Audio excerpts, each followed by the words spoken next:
Hi friends, welcome back to my channel. तो RRB 2024 की notification अभी चल रही है। 7 से 27 जून तक इसकी नोटिफिकेशन है और इस बार वैकेंसीज भी अच्छी खासी आई है। तो जिनको भी भरना है इसे ज़रूर अभी भर लीजिएगा।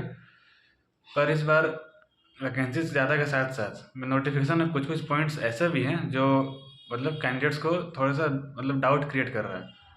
तो वो कौन कौन से पॉइंट्स हैं, चलिए आज इस वीडियो में डिस्कस कर लेते हैं। एंड आई होप कि इस वीडियो के अंत तक आपको वो सारे डाउट्स क्लियर हो जाएंगे। और तो इसलिए इस वीडियो को पहले देखिए, उसके बाद ही आप फॉर्म भरिएगा, ठीक है। तो पहला डाउट वही कॉमन सा है कि क्या हम अपने दूसरे स्टेट से फॉर्म भर सकते हैं। तो ऐसा तभी होता है जब जैसे आपकी स्टेट में वैकेंसीज नहीं हैं या फिर काफ़ी कम है, तो उस स्टेट में आपको ख्याल आता है कि क्या हम दूसरे स्टेट से फॉर्म भर सकते हैं कि नहीं।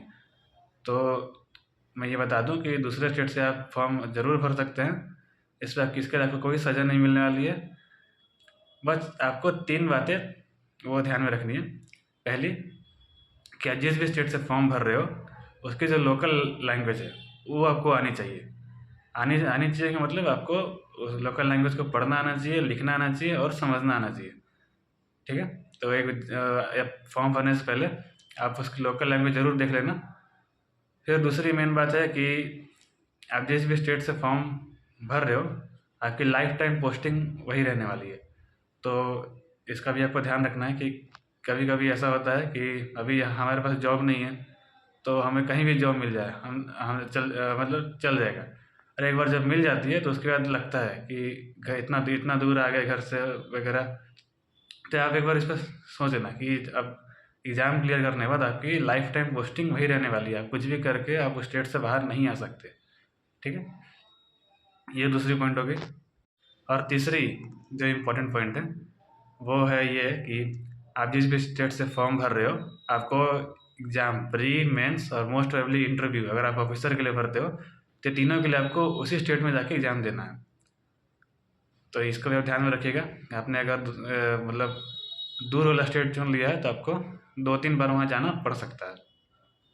तो ये 3 पॉइंट्स के अकॉर्डिंग आप डिसाइड कीजिएगा कि आपको कहाँ से फॉर्म भरना है, ठीक है। ये था कम पहला। दूसरा कॉमन प्रॉब्लम कि जो एक नोटिफिकेशन इस बार मेंशन्ड है, सिविल स्कोर, कि सिविल स्कोर अपडेटेड होना चाहिए और अच्छा होना चाहिए। तो इसको लेके काफ़ी डाउट्स है। तो सबसे पहले तो इसमें मैं क्लियर कर दूं कि ये जो नोटिफिकेशन में भी लिखा हुआ है कि जिनका जिनका बैंक अकाउंट नहीं है उनको उनको सिविल स्कोर नहीं दिखाना पड़ेगा। तो सबसे पहले तो जिनका बैंक अकाउंट नहीं है उनको इस बात को सीधा नेगलेक्ट कर देना है, सिविल वाला। जिनका बैंक अकाउंट है और उन्होंने कभी भी किसी भी बैंक से लोन नहीं लिया है तो उनको भी इस बात को नेगलेक्ट कर देना है। जिनका बैंक अकाउंट है और उन्होंने लोन लिया है और टाइमली उसको ख़त्म किया है या फिर रीपेमेंट करते जा रहे हैं, तब भी आपको इससे कोई टेंशन नहीं लेनी। अगर आपने लोन लिया और बीच में आपका मतलब थोड़ा सा डिस्टर्ब रहा, डिले डिले हुआ, बट अब आपने अभी सही कर लिया तो तभी आपको टेंशन नहीं लेना है। आपको टेंशन कब लेना है, जब आपने लोन लिया है और अभी भी आप जैसे रिपेमेंट में डिले हो रहा है या फिर काफ़ी टाइम से आपने रिपेमेंट नहीं किया है, तो उस केस में आपका सिविल ख़राब होता है। तो वो उस टाइम उस केस में आपको मतलब ध्यान देना है कि सिविल स्कोर आपका ख़राब होगा, फिर वो दिखाना पड़ेगा आपको आरआरबी में, ठीक है। तो इसलिए इस बात का ध्यान रखिएगा। तो सिविल स्कोर से बाकी बाकी जिनका भी मैंने बोला उनका कोई भी लेना देना नहीं है, तो आप इसका फिजूल का टेंशन नहीं लीजिएगा। तीसरी इम्पोर्टेंट चीज़ जो कि मेंशन है कि कंप्यूटर सर्टिफिकेट, क्या मतलब वहाँ लिखा हुआ है कि प्रोफिशिएंसी इन कंप्यूटर्स डिज़ायरेबल। तो क्या कंप्यूटर सर्टिफिकेट ज़रूरी है? तो सबसे पहली बात तो ये बिल्कुल भी नहीं, आपको कोई भी सर्टिफिकेट की ज़रूरत नहीं है।